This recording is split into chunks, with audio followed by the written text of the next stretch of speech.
Hey, we're live. You can go live 20 seconds before. Yeah, we're live 10 seconds before we're due to go live. There'll be nobody on here. It would be too early for them. How are you, Tim?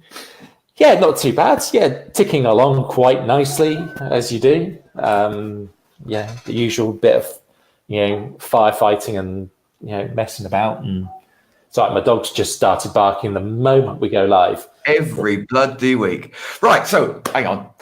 Hi, this is Mark and Tim from Serious Marketers Only. Welcome you to the bloody live thing. Hey, there we go. Hi, guys. Everyone's listening. Got the corporate thing in. Yeah, corporate. I'm going corporate. You're wearing a tie next. Watch this. I'm going full hipster. Hang on. Welcome to the hipster show. Dear, brilliant. Not my theme, mate. No. Although no. I might have had a bit of avocado. Yeah. What? No, about a year ago when I was in Mexico. Oh, right. Okay, that's fine. not since then. Right, we've got three things to talk about this week. We're going to talk about second quarter processes or quarterly processes. You're going to talk about some Amazon chicanery, shenanigans. We're going to talk about some PayPal shenanigans and some birthday promotions or birthday promos or ad campaigns that I've got running on Facebook. So we can talk about all sorts of things. So what should we start with? Well, we actually got a question this week. Whoa, we got a question. Woo! Yeah, we did. I can't believe it. I'm shocked. Kevin wanted to know all about when you're buying a domain, should you buy a new domain or an expired domain? And sort of what's the sandboxing time? So I thought we'd have a little bit of chat about that. Because, first thing, new domain sandboxing time is typically about 6 months. However, that's not necessarily the way it works. Because if you write a good article about a topic that Google thinks is good, it will put that straight in there. Okay, I mean, I wrote an article and within 3 days, because it was a topic that it was about a review of ConvertBox or something like that. There weren't very many there. 3 days later, I was in there. Hi, Donald. So it doesn't really matter. I mean, I've got no problems about new or expired domains. If you do get an expired domain, right? If you buy a site from Flipper, you're fine. You've got the content on there. It's ranking, nothing to do. If you buy an expired domain, what you can do is go to Wayback Machine, archive.org, and you can find the pages that were there before, and you can actually recreate them. So copy the content, put it on your site, and I mean that tends to work a little bit quicker. But generally speaking, I wouldn't worry about it. Just go, if you find a good expired domain, get it. If you find a good new one, get it. I think one of the things that I had a conversation with Peter quite a few months ago now about the sandbox period and all that kind of stuff. And one of the things that he mentioned to me was that actually really it doesn't really exist. If you set up the site correctly in the first place, put a whole bunch of content onto it initially before you actually notify Google that it actually exists. So you're not actually letting any robots coming and scanning the thing. So you can build out the site first and then create all the content so that you've got a fully featured website and then put it live. Or basically tell people about it. Tell Google about it and ask Google to. So you don't put in analytics or anything like that. Don't allow robots to do their scanning or anything like that until you've actually got basically a fully built out site as such. And that can get past some of that bullshit. Yeah, talking behind my back again. Yeah, absolutely. Yeah, we should actually, Peter. We keep trying to get you on here. You never reply to us. See, the only problem with getting Peter on is that this half-hour show would turn into 5. Yes, exactly. We would still be here on Saturday morning. It'd be a Saturday morning live then. Yeah. But yeah, it's there's different ways of doing it. I wouldn't get too worried about like, expired domains or like existing domains. I've bought sites before, and to be honest with you, a lot of them are absolute pile of crap anyway.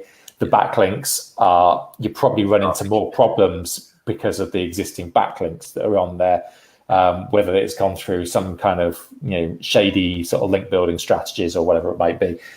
You might be have more problems than it's worth. So I believe I did read something from some Google person about buying live Friday live weekend. Yeah, we should do that sometime. Yeah. The guy from Google basically said it doesn't matter. It doesn't. If it changes hands, and if a domain changes hands, but ultimately the thing is essentially the same, then it would maintain the quality of those backlinks. But if you change the whole perception of what that site is, then Google will know. Google's way clever than a lot of us, so don't try and trick it, basically. Yeah, unfortunately. Yep. So that's that bit. The other thing is, even when you buy a new domain, it's quite likely that it's been registered before and just been chucked back into the mix. I really wouldn't worry too much about it. It's not a big issue. I said if things are good, then if you target keywords there's not much content for, boom, you'll be in there. Right. So second quarter processes. So last Monday was the 1st of April. And I decided to do my second quarter, or my quarterly processes. And I'm still doing them. I've probably now got another week to do them. So basically what I do, I sit down, I look at what's happened in the last month. I looked at the last quarter, what's grown, what hasn't grown, what's worked, what hasn't worked. I come up with a plan for tweaks I want to make to my business. And I normally set aside the first week to implement them. So I had a list of 10 tweaks. In fact, actually, to tell the truth, actually 9 tweaks. But the 10th one I've been doing all week and I haven't added it to my list.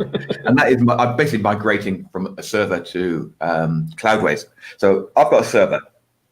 You're all going to call me an idiot now, and you're quite welcome to. And I've been paying $200 a month for this server for about 4 years. Right? And I got fed up paying that much for it. Sounds like ClickFunnels. No. So I really got pissed off paying that much for it. So I went and spoke to them and said, look, I'm going to move if you can't do me a better deal. So they cut it down to $99. I was really happy with that. And so on 2 or 3 weeks ago, we were talking about cloudways and different types of servers. So I thought, I'll migrate a site across there. So I got a $22 account on there, and I migrated a site across, and it went really well. Then I thought, I might migrate another one, and another one, and another one. So now I've only got 5 or 6 accounts on there, on my $22 account. And apart from SMO, they're all my big accounts, all the big stuff that actually matters. And it's hardly using half the resources on there.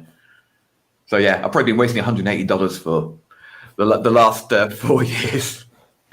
I know that feeling. So that's one thing I'm doing. But I've got new stuff I want to do in Active Campaign. There's a lot of new stuff in Active Campaign I didn't need to set up.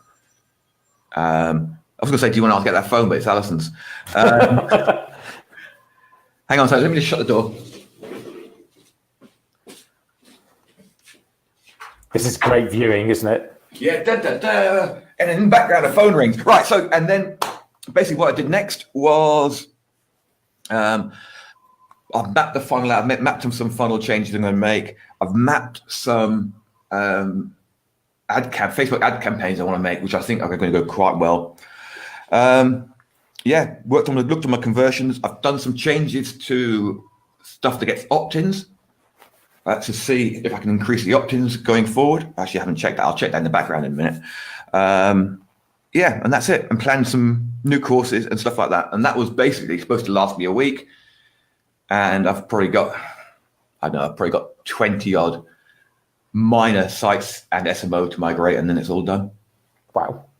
So yeah, that's it.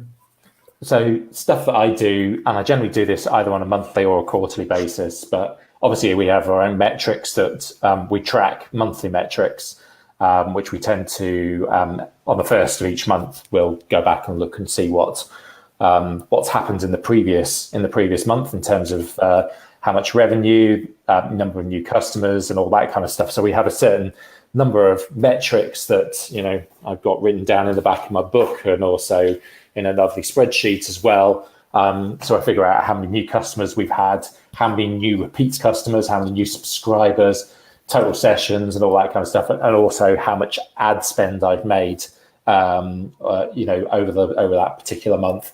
So it's very much a figuring out where we're at money wise. But one of the other things I've started doing is I've actually been taking a extract of all of the new customers and sitting down and working out, and this sounds really horrible and laborious and manual, as it were, but it's worthwhile doing, is actually figuring out where each new customer comes from.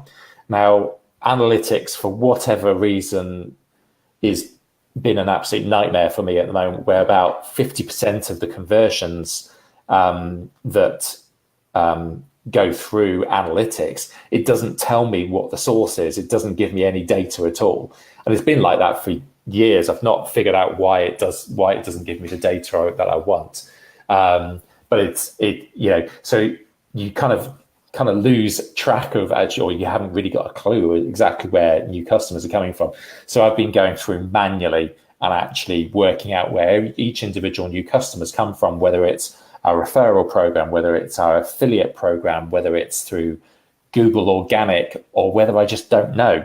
For a lot of the time, things like Facebook ads, for example, a lot of the Facebook ads don't actually register through analytics. Okay. So I have to go into Facebook to work out. So a bit of a mess, bit of a nightmare, but it's well worth doing, and actually getting a really, really good idea of for every single customer, every single new customer, and going, okay, well, I can actually drill down quite tightly and go, okay, well, of all the affiliate stuff, because we've done some affiliate promotions over the last 4 or 5 weeks, which I talked about last week or the week before last week. Basically, I've been able to work out which affiliates have been doing really well and which of those promotions are doing well. I also do a review of, so quarterly, I do a review of all of the different apps that we use and figure out whether I'm using them or not, or ditch the ones that I'm not. And that's generally the stuff that I do on that regular basis. Give me a second. My dog is now like staring at me through the window. Like, hello, Wolfhead. Come on, in you come then, grumpy. Right. That dog's got a real attitude. He has. It's ridiculous. Yeah. Those are generally the quarterly processes or monthly processes that I go through. And I say it's a lot of the time it's just trying to identify, okay, what's worked? Okay, am I spending way too much money on Facebook? And like, how many customers have I actually had from our Facebook promotions? How much is that cost per acquisition for that particular month? And it gives you an idea of like, okay, so, you know, like we talked about last week or the week before last, about really truly understanding the metrics based upon the channel that you're actually, you know, per channel. So across the board for all of our business, the cost per acquisition for our business is around about 20, 25 pounds to acquire a new customer, excuse me. But for, say, for example, for Facebook, the cost per acquisition is actually much, much higher across all of the ad spend that we make on Facebook. So it's just really getting an idea of, okay, is that channel like really worthwhile me embedding more and more money into, or do I need to review the campaigns a bit better and all that kind of stuff? And do I need to double down on the affiliate stuff? And can I pay the affiliates more if they're going to bring me more new customers? So that's the reason for doing those types of processes, to really get a handle on those core metrics, as it were. So yeah, that's one of the things that we do. So now I've lost my list of all the other things we were going to talk about. Oh, there we go. Right, we're going to start PayPal. Go on, start with PayPal. PayPal. So PayPal, everybody uses PayPal, right? Yeah. I should imagine that pretty much every marketer will use PayPal. From May 7th, they're making a change, or they made a fairly dramatic change to their refund policy. And it may seem like an insignificant thing, but if you're processing lots and lots and lots of transactions and you're doing an awful lot of refunds, then you're a naughty marketer. Then you're naughty marketer. And you deserve everything you get. Pretty much, yeah. But when you refund a customer, you've always the customer gets their money back, and you get the transaction fee back. Okay, so like the fixed rate and the percentage, so whether it's 3% or 2%, 2.5% or whatever it is, plus it's normally plus 20 pence or 20 cents or that kind of thing. So from May 7th, you will not get the transaction fee back again. So like when you do the refund, and let's say, whilst it doesn't sound like much, and if you're running a business that is, say for example, I don't know, real low cost stuff. So like $7, $10 and less. Like the transaction fee is actually quite a large percentage of your cost of actually making that charge. So like, you might be talking, when you're down at that level, you might be talking, 5, 6, 7% of your actual profit that is like, taken up by those transaction fees. And if you get refunds and you don't get that money back, then ultimately it has more of an impact. So let's say it's just one of those things to be aware of. It may not be the biggest issue if you don't get many refunds, but if you do an awful lot of refunds, then watch out. So that's PayPal. Amazon, this is more an e-commerce style thing. And I know we've got a couple of e-commerce type folk on here. This is for Amazon. If you're an Amazon FBA seller, one of the things that you will probably have noticed over the last couple of years is if you've got your product page for your product on Amazon, you'll see that there are adverts for other products on your product page, which is fair enough, which you can do. But what Amazon has been doing is that they've been putting banner ads up for their own private label products against yours. So say, for example, Lean Greens is a greens drink.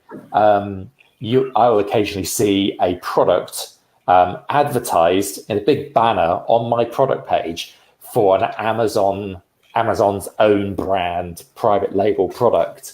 Yeah, but Bezos needs the money. Yeah, he obviously does, clearly does. Yeah, he's probably given away way too much to his ex-wife. It's just an insane amount of money. This is why we never get divorced, isn't it?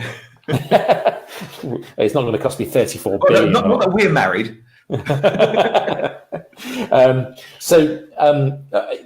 One of those those adverts are actually quietly disappearing, and I think it's something to do with what was her name again? Elizabeth Warren, isn't it? The senator who's potentially going for to become the next president of the US, and she's been threatening quite aggressively some of the bigger digital corporations. So your Googles, your Amazons, your Apples, those kind of folk, and threatening the anti-competitive sort of tactics that they have. So Amazon have been quietly removing some of those adverts, and we're seeing them less and less and less for their private label products, which is a good thing from a merchant standpoint. So if you've been kind of like, it's one of the biggest kind of like things with a lot of Amazon merchants is they're going, oh yeah, well, Amazon's going to shut me down at some point because they're seeing all the sales I'm making, and they're just going to make a cheaper version. And if that's the case, you've got a really, really bad business model in the first place if you're relying pretty much on selling based upon price. These adverts haven't helped that situation. So hopefully those will go the way of the dodo. So all good news on that front. But I'm sure they'll find another way of closing down some of these people who are very much just selling based upon price. So the last thing I've got on my list is a campaign. Have we got anything else before we go into the birthday thing? No, you got to that. I'm racking my brains for something we can chat about. I've got a few ideas. Cool, good. Birthday promotion. So this is an ad campaign that I've been running quietly for about a year now, and I literally set up one ad into one ad set in one campaign, and it runs at I think £3 a day or £2 a day or something. And what it does is it targets anybody who likes lean greens, as in the page lean greens on Facebook. And all the advert has is a picture of, I think it's like something like Snow White or whatever, blowing out candles. And it's what I'm doing is it basically says, this is the week that you get to eat all the cake kind of thing. The targeting is based upon life events that are in Facebook. So you can actually target within Facebook. You can set up targeting for people with an upcoming birthday. So their birthday is within the next week, or it's their birthday month. And I've done this on such a small scale, but when it's one of those campaigns that gets, it is consistently well ranked, pretty much everybody sees it. And it's almost it's kind of like a goodwill kind of thing of like, and it opens up a customer service loop, if you like, of like, it's your birthday. You can eat all the cake you want. Let us know below what you're doing for your birthday. And people generally comment and thank us for the birthday wishes and all that kind of stuff. And I normally comment back. And it's a good way of engaging and engaging with customers. There's Dave Toomey. Hey, Dave Toomey. So if you wanted to set up a similar campaign to this, it's dead easy. It's one of those things that I set it up a year ago, set and forget. But what it does, it kind of keeps on feeding Facebook's algorithm for good quality adverts that everybody engages with. Yeah. So it keeps you, and I've got it running on my second Facebook ads account. So like I have my primary one where I run all my ads, all of my usual ads and all of my ad system. And then I have a second one as a backup. And I have this birthday campaign set on that. Anyway, but where you find this particular targeting is when you go into I think it's the targeting at the bottom. You look under demographics, life events, birthday, and then you've got two options. You've got upcoming birthday or birthday month. One of the things I was going to start trying to play around with this, and there's something, you haven't got your cap, Dave. One of the things that... no sound, Dave. No sound either. Probably no sound, Dave. Okay. One of the things I was going to try with this birthday campaign was actually try giving the customer, the person who's a liker on our page, a specific offer because it's their birthday week. So there's things like that which you can try as well. There is actually targeting for reaching customers. Where is it? You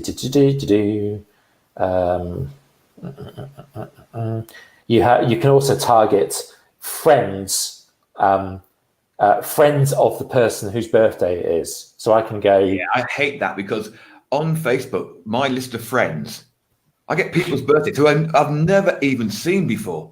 Exactly. I've no idea who they are, how I've become friends with them. Yeah, exactly. And there's some dodgy characters on there as well. Yeah. I'm frightened of Facebook now. So you can do that if you've got like people who are fairly tightly knit, but yeah, it's not something which I've really done. So, but you can actually target people like wider audiences. It doesn't have to be people who like my page. It could be anybody who's in my target audience and in the total, but they've got that particular life event. That birthday coming up. So I say it's something worthwhile playing around with and just setting it up on a couple of pounds a day and give it a go from there. Yay! Hey. That's what you get for Turn it up. Turn it up.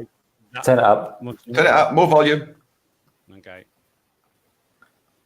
That no one's ever told Dave to have more volume before. Right, I actually summoned Dave from the ether because I thought we'd have a quick chat about cloudways and general cloud hosting stuff because obviously this is what I've been deep into this week. Is that right, so I've moved. You're too quiet, Dave. You got more volume. Too quiet. Hold on. How's that now? Any better? Yeah. Spot. Cool. I started to migrate across some of my sites to cloudways, and it's initially it was a complete shock. Because most people, sorry, It's scary. It is scary because most people are used to cPanel, and you've got everything there in cPanel, and you click a few buttons, it's done.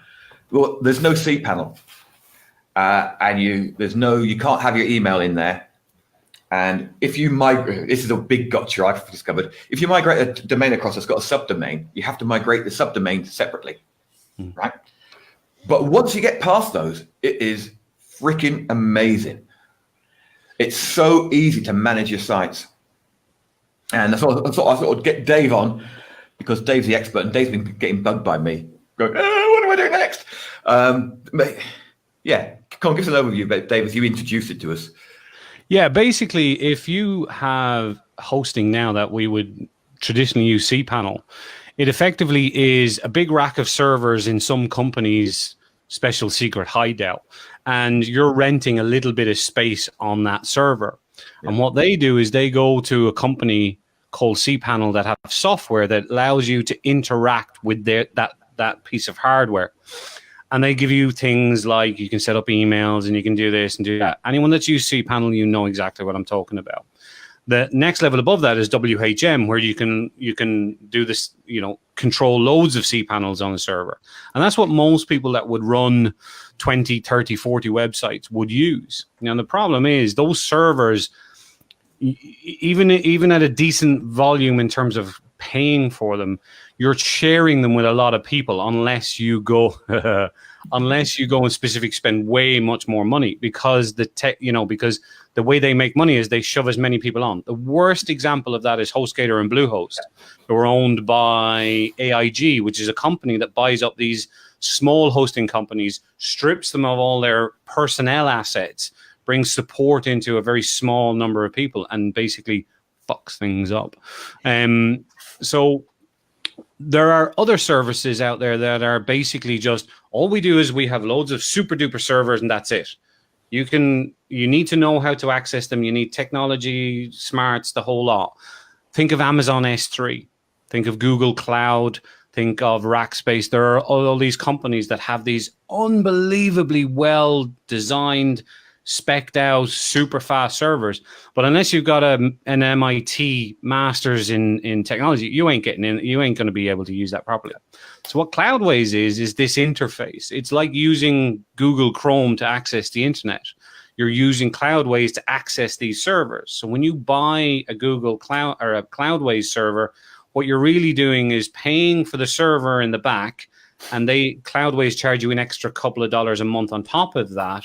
So you can use their interface and their technology smarts and their support and whatever. And the smart thing they did was they said, we're a hosting company.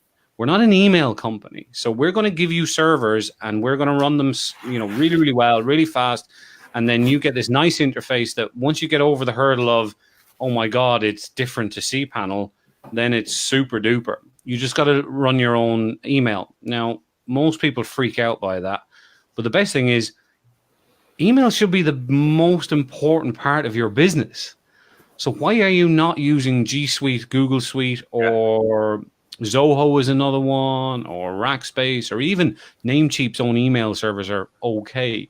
But if you're running a business, and you should be if you're in SMO or plan to, spend the $4 or $5 a month and get Google G Suite email. And then all you got to do is tell your host domain, I want my servers and my website stuff Cloudways, and I want my email stuff Google G Suite, and that's it. So, yeah, and what you have here is if you see just there with the little toggle switch, it says servers and applications. Just read that as I have a server and I have websites. So, yeah, each website is an application. So you can see here I've got courses. That's a subdomain, courses TLM. Yep. Big income, small list, build a service business, Thrivecart secrets, ConvertBox secrets, TLM. Those are ones I've migrated across so far. Now don't click in. Okay, you can click in. You're going to have to change all your passwords, man. All your database usernames.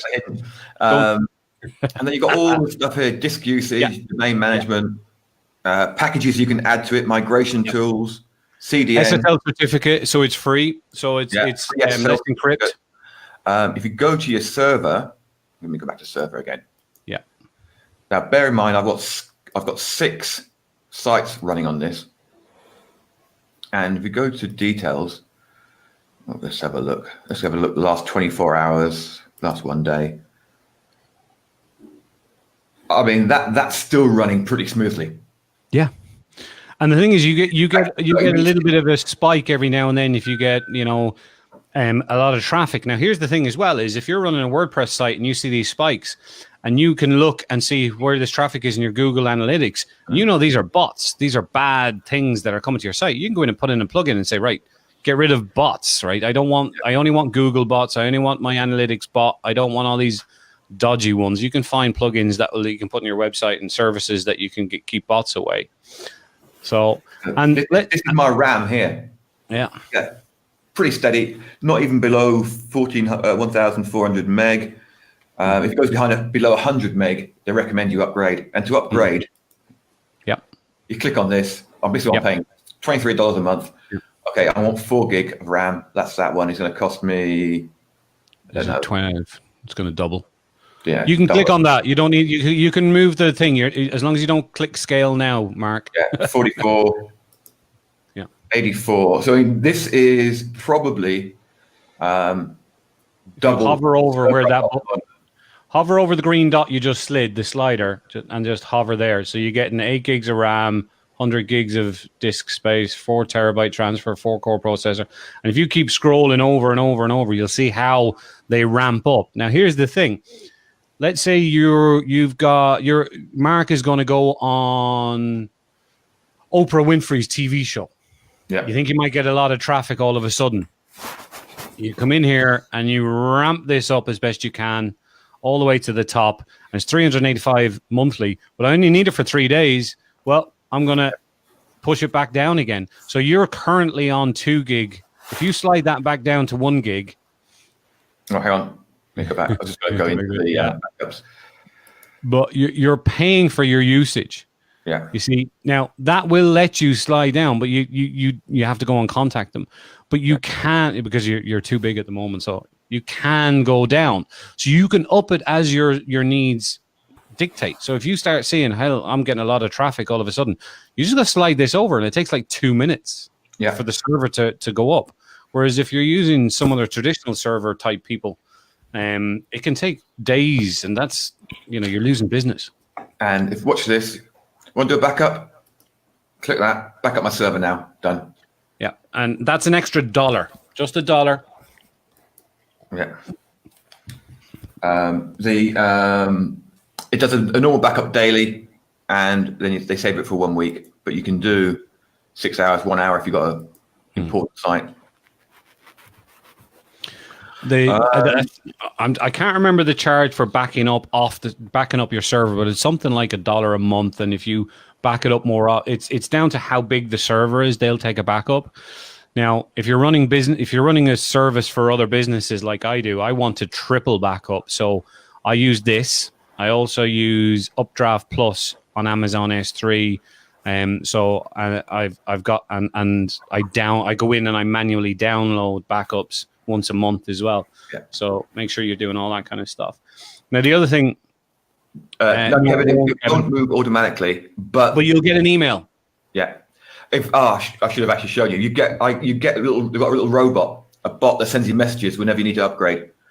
Having said last week that I would never ever add hosting as part of SMO, I'm actually tempted maybe just to get a server and manage it. Okay, sorry. I'm tempted to get days to get a server and manage it. Yeah. The one thing I would say about Cloudways is that let's say up until about a year ago, when they're only around since about 2015, 2016, so they were very slow to build up. Their support had a mixed reputation. Some people got support really quick, and some people it was poor. But what happened was a lot of people like me were on Facebook saying, really, really love Cloudways, and I'm moving all my servers over there, but I've had an issue with support, whatever. And they just jumped on it, and they just changed it and made things better. So even if you have a problem that you think is, I'm not happy with this solution, just keep asking and going back to them, because they really do want to be the best server possible. And they're really approachable. So they've made things. Yeah, there's videos coming. Don't worry, Kevin. Both of us. I might video. I actually did video migration during the week, but I just deleted it because It was like Well, it took 20 minutes, but I wasn't happy with the quality of it because I messed up a load of stuff when I was doing it. So well, I have a series of videos lined up on my whiteboard there that I'm basically going to get a completely new domain, a completely new server on Cloudways, and I'm going to set up a website from buying your domain, buying Cloudways, adding WordPress, doing all that, doing your backup, connecting to Cloudflare if you want to use Cloudflare. And I don't usually connect to Cloudflare because with Cloudways servers, and they have a plugin called Breeze, Breeze. That is a free caching plugin that you use in WordPress. For the last 2 years, I've used WP Rocket at the price of $299 a year. And I switched over to Breeze on all these sites as I moved them over to Cloudways. And I saw an improvement in my speed. I was the opposite. So which you had the opposite in terms of your cache plugin with WP Rocket versus Breeze? I think the problem is WP Rocket does loads of things like minifying and setting up when JavaScript loads, etc. Which Breeze doesn't. I don't think Breeze does, because after I added Breeze, I always get the warning for the deferred JavaScript, whereas WP Rocket does that. Does that automatically? Well, you're going to have. A free versus paid. You're going to have like a few little things you need to go in. Yeah, but you're talking 60 seconds tweak it. Yeah. Well, I don't think it's so much a tweak as it's. I need to add another plugin that will actually do that. I don't think it does it as a plugin. Are you talking about deferring your JavaScript from the headers down to the footers so it actually increases speed? Okay, right. No, on the second tab, I think in Breeze, one of them is give us the URLs of the scripts, and you put the URL in there and it drops it to the bottom. Okay. I could be wrong. I need to look into that again. Yeah. Okay. So you copy it from GTmetrix. Copy the scripts from GTmetrix. Okay. Just the URL of the script. You tell Breeze this particular script. They do. They have it's $1 a month or something for CDN. They have their own, and I think it's another one. It's $1 a month for a certain size, and it's a big enough size that it's worth it if you want to. Yeah, but I'm like David. I use Cloudflare. That's actually halving my loading time just by adding all my sites to Cloudflare, and it makes managing the DNS easier. One of the things, if you're looking at speed and stuff like that, a lot of people use GTmetrix and look for the A, B, C, D, E, F ranking. And that's pretty good because it gives you an indication of what's going on. But the really important thing when it comes to ranking your sites for SEO in terms of speed is basically what we call the first bit, so the first byte. So it's basically what happens is when you type in a URL and press enter in your browser, it has to go find it. And what it measures is how quickly can it find that very first piece of information. And then everything comes after that. And there are sites that you can get a better indication. And I'm just finding that Cloudways combined with Breeze caching, that first bit is just gone boom. It's real fast. Yeah. Now, again, we're talking and comparing normal reseller shared hosting type like A2, which I was on and still am. I'm moving clients over bit by bit. The good stuff.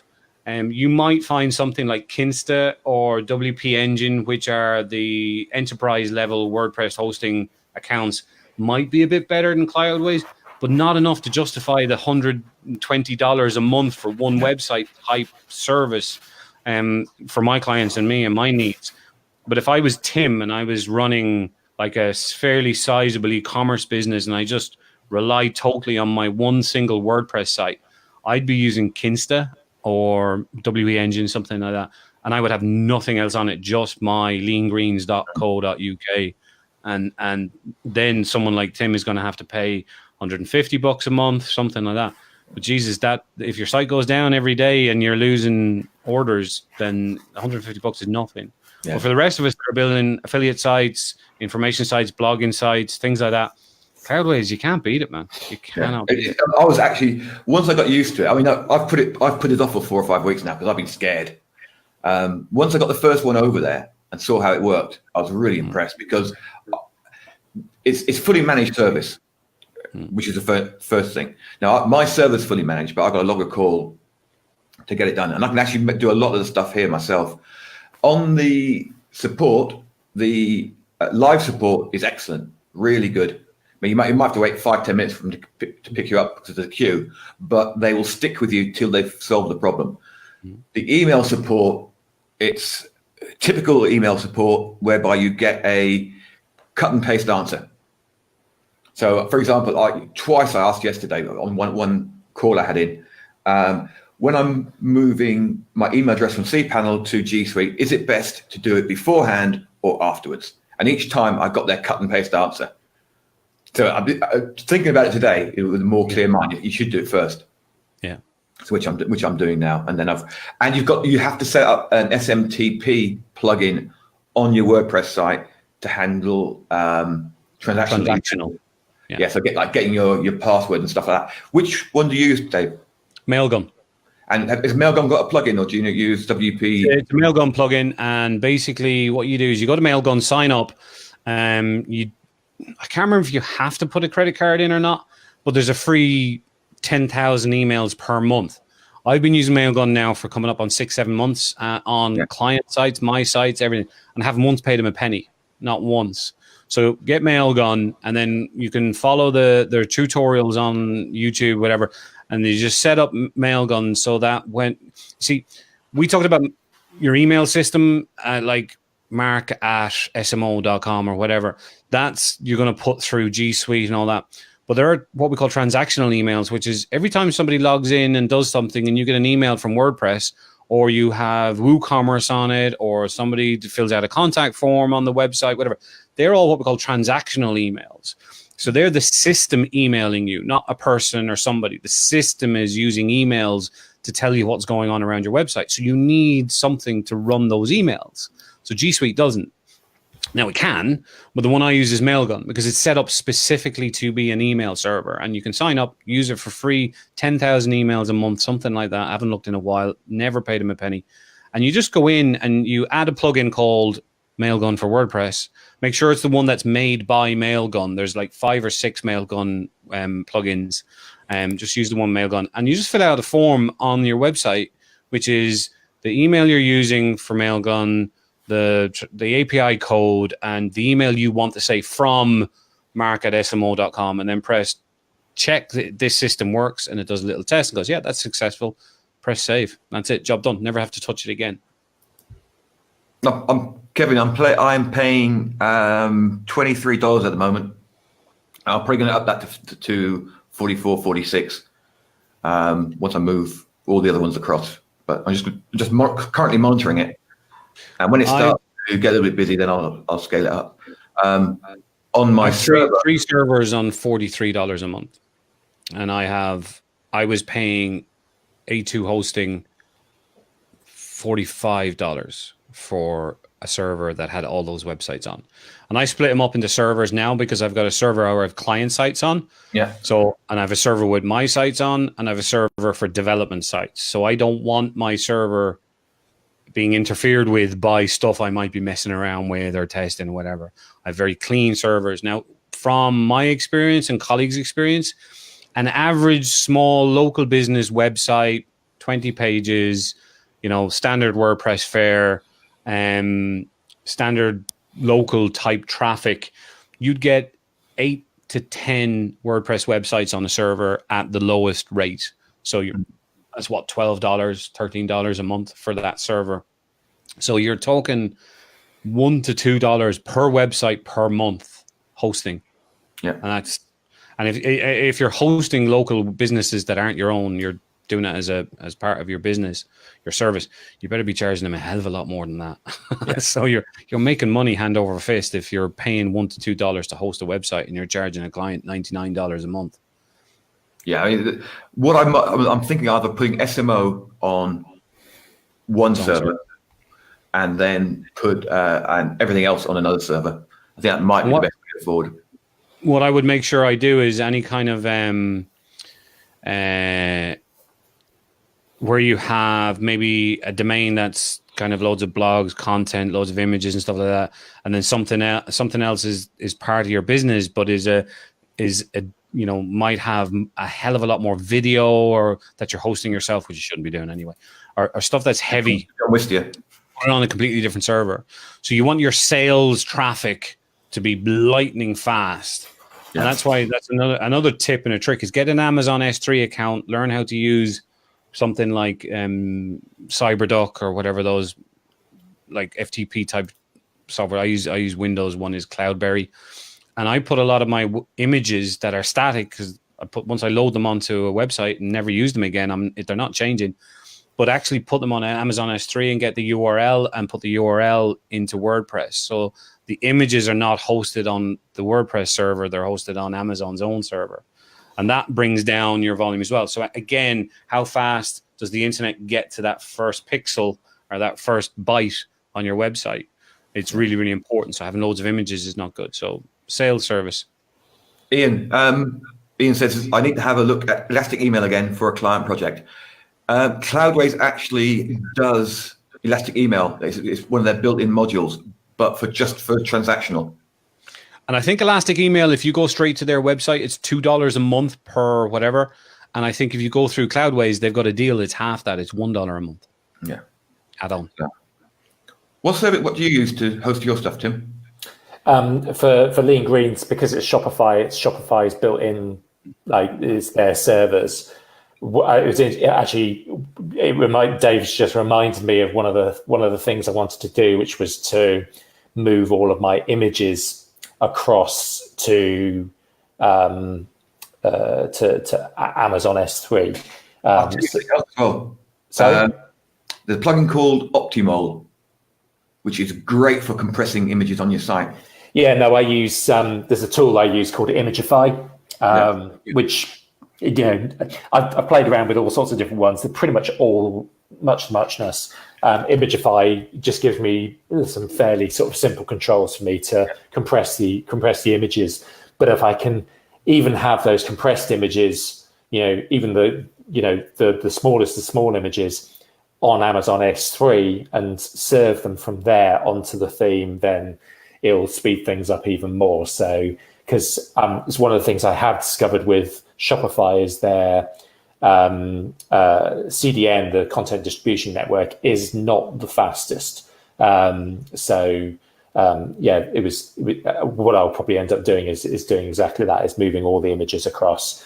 Because it's one of the challenges that you have when you run a Shopify site is that you're pretty much controlled by Shopify servers. The only other thing that you have to think about if you're running a Shopify store is any of the apps that you are running on your store.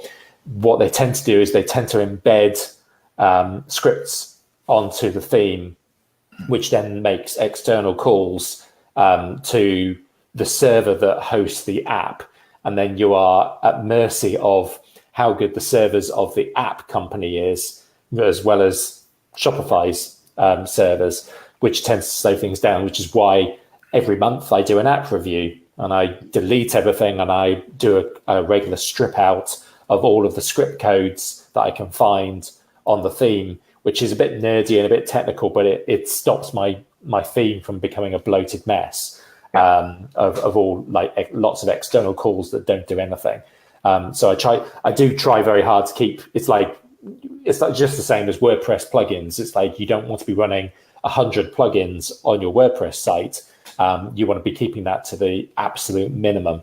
And obviously, if you're running a WooCommerce store, for example, one of the things I found with WooCommerce is that, this is years and years ago, but it's still pretty much the same today, is that to run an effective WooCommerce site, a lot, if you've got, say, for example, a subscription model and an affiliate platform and you're running like a bundles app or a plugin for bundles, and you're using Stripe and you're using PayPal and you're using whatever else, the number of plugins, the lowest I could get my store down to was 48 plugins. And it's just like, which not only does it slow things down, but also it adds risk, because every time a plugin updates, you have an exponential chance of, so every time you add some new plugin, there's the chance of something breaking your site goes up exponentially, because any one plugin can interact badly with all the other 48. So it's things like that which you just have to be aware of, certainly when you're running a WooCommerce site. But yeah, Shopify, I get by. I use A2 hosting for all of my WordPress stuff, and I use a company called a separate hosting called LCN for my email. And that's the email for Lean Greens runs through LCN. And I just keep, it's just a standard hosting service, but it's like they have just an email only like thing, and it just keeps it separate from all of the other hosting issues that you might end up having if you run your email through the same cPanel or the same whatever as everything else. That all your websites, if all your websites go down, then your email goes down as well. Yeah. Separating it out into a separate hosting company is a smart move. And as I say, David's right. Use G Suite or one of those other types of platforms as well. It's much the muchness. I pay, I think it's like a couple of quid a month for my email to run on a completely different server, and it means that it stays, it's solid all the time. Yeah. Two things I want to talk about. Firstly, on Cloudways, you can actually set up your sites on the following: DigitalOcean, Google Cloud, AWS, Linode, StackPath, and Vultr. So you've got a choice of actually where you set up. Dave, which is the fastest? They're all much of a muchness, but the one I've used the most is Vultr. Just because the thing is that it also has geographical implications. So Vultr has a European option for the server as well, whereas a couple of the others don't. So if you're a predominantly UK-based or European-based company, then you want to pick that. But they're all much of a muchness. I've just found that I started using Vultr on the recommendation of a colleague, and I haven't seen a reason to change it to anything else. And nobody has come back and said, "Oh my God, this one's 10 times better than the others." They're all very good, but they've been chosen specifically because they are that good. Yeah. What I was told, I think Alex mentioned in Serious Marketers Only the other day, the Amazon and Google, you can get hammered with bandwidth if your site starts to get a lot of traffic. Their bandwidth fees are quite high. The other thing was, you should talk about Mailgun. When you set up Mail, this is just a personal question. Yeah. When you set up Mailgun, do you have to get a different API for every? No. Just get one API and use that on each one. Here's what I do: I go get an email, buy an email, and mine is fastsend.mail, or you can use smo.mail or whatever. Just a generic domain. That's all I did. And because what I was doing was, when I was building these sites for clients, I didn't want to put in, a brand that, because when you're in your Gmail and you look at where this email has come from, and nowadays it will say mark@markthompson.com via XYZ, whatever. So you want to make it look a little bit official. So rather than having my brand all over my clients' emails, I didn't want to do that. And it's turned out to be a good choice. What I did was just bought a generic domain. And I think I ended up with my fastsend.email or something like that. So when I set up my Mailgun account, the email that I tell it I want to use and connect to for all of my sending of transaction emails will use that one domain and that one API key. So I literally have like 3 things written down in a document, and I use LastPass, form fill. Yeah. So when I set up a new website and I go into the Mailgun plugin and it's got all the fields I want to fill in, I have my LastPass. I click a button and it puts in my email address, which is the one I just said. It puts in my API key, puts in my whatever, the 2 or 3 things. And then at the bottom, towards the bottom, you've got the bits that say, well, what do you want this email to say it's come from? And I'll put info@myclientswebsite.com, and the title will be my client's website or support, or sometimes I'll put in the email, no reply at my, that, because these are transactional emails. So it's just, it's so simple. When you buy that generic domain, Do you need to set it up on a server, or can you just leave it hosted at Namecheap? No, host it at Namecheap, and then go. You go on YouTube, and you'll find. I've got a colleague who did a video on how to set up a website with Beaver Builder, and towards the end, he started talking about cloudways and how to do it. And I just followed his instructions on how to set this up. But literally, you go into Namecheap or whatever, and you tell it connect. I want to run my MX through Mailgun, and it tells you what to put in there. And I can even go in and check mine and just do screenshots if anybody wants to do that and stick it in the group. No, I'll get a message you later and say, Dave set mine up. And it's really, really simple, because once you've done it, the hardest part is waiting for the thing to connect over 24 hours, whatever, your DNS and all that kind of stuff. That's a pain in the ass, because you're sitting there twiddling your thumbs going, connect, you bugger, connect. But it does. And once it's done, boom, that's it. So that cost me, what, $8 a year for a domain. And like I said, Mailgun cost me $0 a month, because I'm not doing cool, Kevin. I'm not doing over 10,000 transactional emails a month. Yeah, cool. Because I've got SendMail, which gives me 100. SendGrid, yeah. SendGrid, yeah. It's the same thing. I've actually got my own email server as well. I've got Sendy. I bought a Sendy account for $50 years ago. I've never used it. I used it a bit. Too much hassle. Right, so I think that's got to be it. It's a long one today. That's not my fault. I got all my stuff in quickly. I already got a message saying that you were looking bored. And zoned out with all the nerd speak. Right, I am going to set it up. As soon as we come off this, I'm going to set up next week's call. Right? Yeah, I know. Shock horror. And it'll be in... Hello. Is that you, Dave?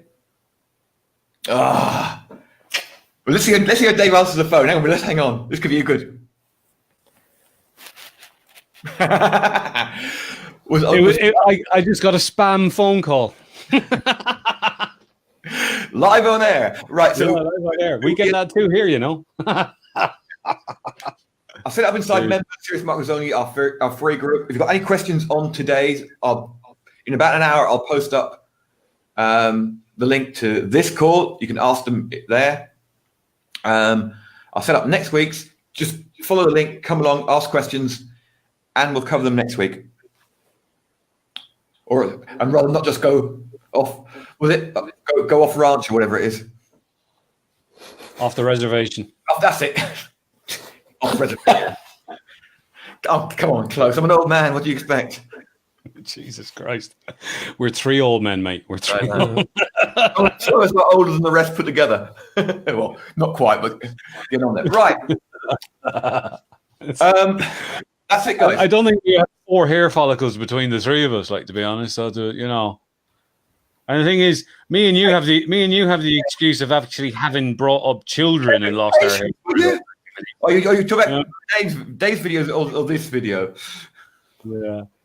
I'm hoping to have it all done by next week. Start using cloudways.com. There's nothing there yet. Yeah. I'll probably do a migration over the weekend. I've got to sort out the transactional emails today, and that's it. And then I'll be done. And the last thing to say is, if you remember the first time you ever went into cPanel and you shat your pants because it was scary, and now you can navigate through cPanel really easy and do everything you need to do. The same thing. It just looks and appears scary on the surface. When you take a step-by-step approach and use support or ask Mark or ask me or whatever, it is easy. It's just new. It's new way of doing it that scares people. And once you've done it once, twice, 3 times, it's a piece of piss. Yeah. So that's it then. An hour? No. Go on. This is the longest one we've ever done. We're almost at an hour. Right, guys. See you later. Have a good weekend.